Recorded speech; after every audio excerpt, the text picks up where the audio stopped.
Bonjour à tous. Certaines personnes disent que aujourd'hui c'est la merde en France à cause des politiques qui ne se soucient absolument pas de l'intérêt du peuple français. C'est vrai, mais il y a une explication très simple à ce constat et sans jugement aucun, sans volonté de faire des leçons, il me semble important de le rappeler parce que c'est la base de la compréhension de ce qui nous arrive en France, les origines, les causes de notre situation, et on ne peut pas vouloir résoudre une situation si on n'en connaît pas les causes précises et les origines de ces causes. Donc ce constat s'explique par quelque chose de très simple à comprendre, mais nécessaire à répéter, parce que cela est mal compris, c'est que nos politiques, les républicains, ne se soucient effectivement pas du tout de l'intérêt de la France et du peuple français. Donc c'est normal de constater que entre guillemets, ils font de la merde, ou ils méprisent le peuple, etc., ou ils sont dans une sorte d'abstraction qui les coupe de notre réalité, et forcément des problèmes du quotidien, ainsi que les Gilets jaunes le dénoncent. Pourquoi ? Parce que ces politiques sont des républicains. Ils n'ont à cœur que l'intérêt de la République française. Et la République française se porte très bien. Ils font tout en ce sens-là.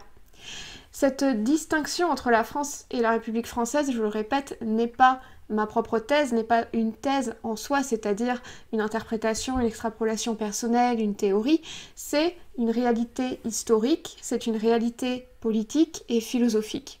Je m'appuie sur un livre dont je vous ai souvent parlé, qui s'intitule « Les deux patries » du professeur d'histoire Jean Duvigery, dont je vous recommande la lecture si vous ne l'avez pas déjà faite, parce que c'est simplement un petit manuel d'histoire qui récapitule ce qu'est la France, ce que fut la France, comment la France fut vue, perçue, vécue par le peuple français, et ce renversement qui s'est opéré à la Révolution française, avec l'émergence, l'éclosion, de ce que l'on appelle, ce que Jean Duvigery appelle la patrie révolutionnaire, qui est une patrie dans la patrie, une nation dans la nation.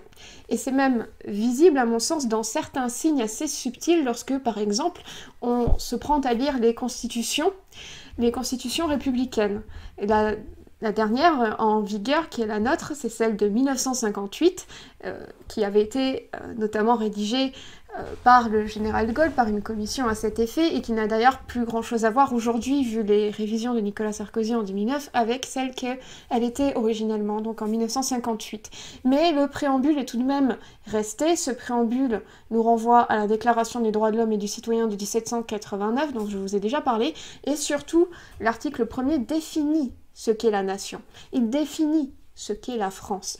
Et comment va-t-il définir la France ? Eh bien, il nous dit tout simplement, la France est une république. Et certes, c'est un langage de droit, c'est un langage constitutionnel, mais le pays, la France, est clairement défini par ce qui devrait être simplement un régime politique, or ce n'est plus le cas. La République est greffée sur la France et la phagocyte, de telle sorte que la République en soi est un pays, d'où les exclamations « Vive la République », d'où le fait que pour se maintenir cette sorte de patriotisme qui se superpose à la France et au patriotisme originel, qui est le patriotisme français, se dit sans cesse menacé, afin de toujours être dans cet esprit belliqueux qui est le sien, et qui fut le sien à la Révolution française, mais aussi pour pouvoir se maintenir puisqu'il est artificiel et ne correspond pas à l'essence profonde de notre pays. Ce sujet, il en va de même, puisque de ce patriotisme, de cette République française, d'ailleurs, je voulais faire une parenthèse, c'est que il y a une illusion de diversité, de choix dans les différents partis de la République française.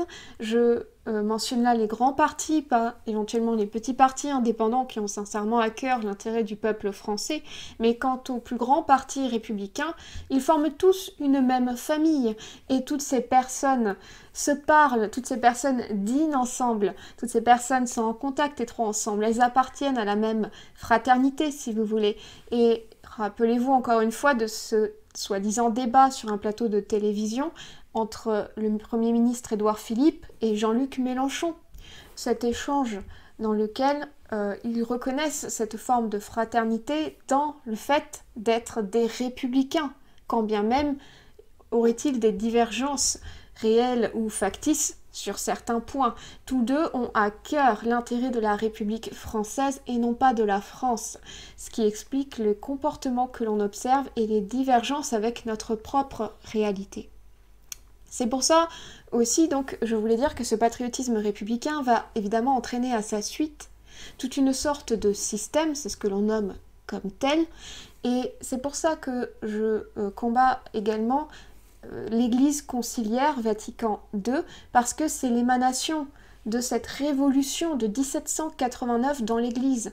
L'Église conciliaire est à l'Église catholique ce que la République française est à la France. De la même manière que l'Union européenne n'a rien à voir avec l'Europe, l'Occident des peuples, avec sa diversité de culture, d'histoire et de langue. L'Union européenne, c'est un petit peu le système philosophique et politique qui participe de cette même volonté de communion universelle, comme le dit Bergoglio dans un texte dont vous écouterez un commentaire très prochainement sur cette chaîne, le document qu'il a signé avec le grand imam le 4 février 2019 aux Émirats arabes, et dans lequel il proclame avoir la même foi que les musulmans et vouloir instaurer une fraternité, une communion universelle. Vous voyez que c'est la même philosophie derrière, c'est la même sorte de métaphysique, d'idéologie que l'on retrouve, et c'est le même vocabulaire, c'est le même langage.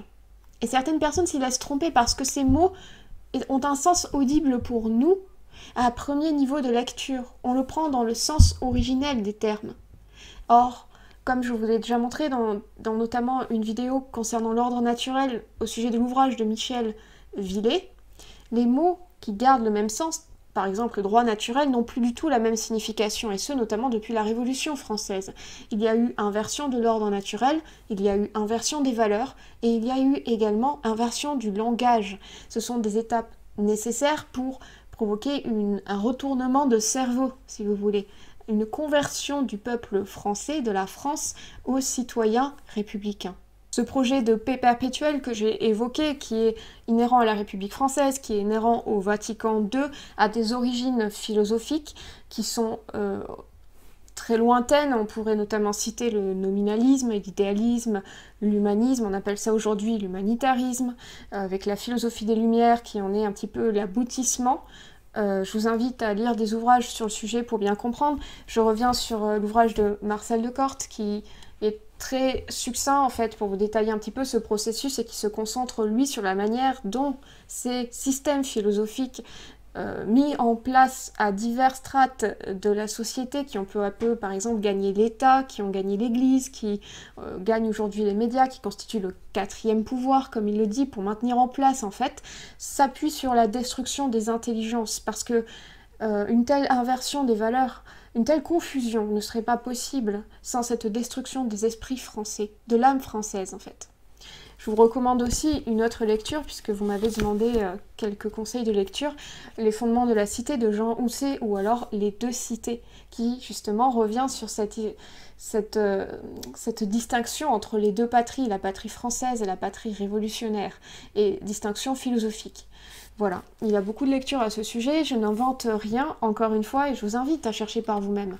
Parce que vous allez me dire, oui, mais que peut-on donc faire? On a envie d'agir, et on ne supporte plus d'être ici, assis, devant des écrans, dans l'inaction, ça bouillonne, et je le conçois parfaitement, je le comprends parfaitement. Cette énergie, elle peut être canalisée, non pas perdue, à mon sens. Déjà, la première étape, c'est de nous réarmer intellectuellement, c'est de nous réarmer spirituellement. Quand vous comprenez les ravages que ces porteurs, on va dire, d'une philosophie de fraternité, de communion universelle, etc., font dans l'Église catholique, quand vous en comprenez la raison, la nature, l'essence en fait, vous ne pouvez que faire le lien avec la situation de la France, puisque le catholicisme était le système immunitaire du royaume de France, de la France.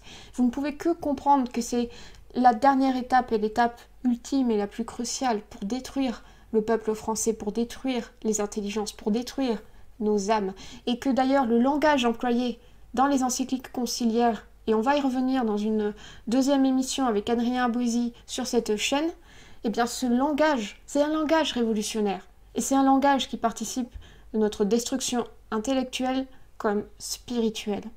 Et ce n'est pas peu dire qu'il y ait un tel combat. On s'irrite de ne pouvoir agir autrement et parfois de ne prendre la place des hommes politiques qui nous gouvernent. Quelle frustration, effectivement. Mais on ne combat pas un ennemi en utilisant ses propres armes, en se soumettant à son propre système. Et je sais que mes propos en déplaisent à beaucoup, mais c'est le système électoral mis en place lors de la Révolution française avait dû changer les choses et permettre au pays réel de triompher sur le pays légal. Eh bien, les résultats se seraient montrés bien avant, bien avant. Et justement, l'ingéniosité de ce système républicain, c'est que tout est verrouillé, tout en nous donnant une apparence de liberté. Je ne pense pas qu'il soit ainsi. L'action dépend de nous, elle dépend déjà de nous intérieurement, personnellement, et ce n'est pas une mince affaire que de parvenir à se constituer un bagage intellectuel et spirituel très solide. Seule chose, seule arme pour être capable de résister à cela, et ensuite d'aider, de partager, de transmettre, d'aider les autres aussi. Et c'est aussi notre devoir. Et quel devoir, puisque certains auteurs, y ont consacré leur existence entière et n'ont pu achever leur œuvre, ils n'en ont pas eu le temps comme Baudelot-Mény, et c'est sur nous qu'ils comptent en tant qu'héritiers. C'est d'ailleurs aussi ce que nous dit Jean de Viguerie à la fin de son ouvrage, c'est qu'il n'y a plus de maîtres aujourd'hui, il n'y a surtout plus de disciples pour transmettre tout ce que ces maîtres enseignent, pour continuer, pour perpétuer leur œuvre, pour transmettre l'héritage de la France. Et c'est le plus grand de nos devoirs que de conserver en nous cet héritage, et de rebâtir nos esprits. Et la France, c'est un pays qui est fait par des personnes qui sont vivantes, pas seulement des traditions et pas seulement notre passé, ni même notre patrimoine. Et je vais m'arrêter sur ce point, mais avant de conclure, je voulais vous dire que justement c'est nous qui incarnons la France, et c'est en nous que ce travail doit s'opérer si vous voulez voir une amélioration dans la société, et non pas en se jetant dans un système politique où tout est savamment verrouillé pour contenir justement, et de toute façon, dans lesquels nous n'aurions aucun pouvoir. Et certains se leurrent. Et voilà ce que je tenais à rappeler dans cette vidéo, sans vouloir entrer dans des disputes ou je ne sais quoi. Je continuerai de creuser ce sujet sur ma chaîne comme je fais déjà depuis 2 ans à présent, en espérant de vous proposer justement du contenu de qualité, en faisant intervenir d'autres personnes aussi. C'est un petit peu mon projet pour cette année 2019, c'est amener à vous d'autres personnes que vous connaissez ou que vous ne connaissez pas encore pour aller creuser, toujours développer ces sujets, élargir votre horizon et vous proposer de nouvelles nourritures intellectuelles et spirituelles. Un grand merci à tous ceux qui me soutiennent. Vous pouvez aimer cette vidéo, la partager sur vos réseaux sociaux ou faire un don sur ma page Tipeee pour m'encourager à continuer. A très bientôt, je vous retrouve très bientôt pour une nouvelle vidéo.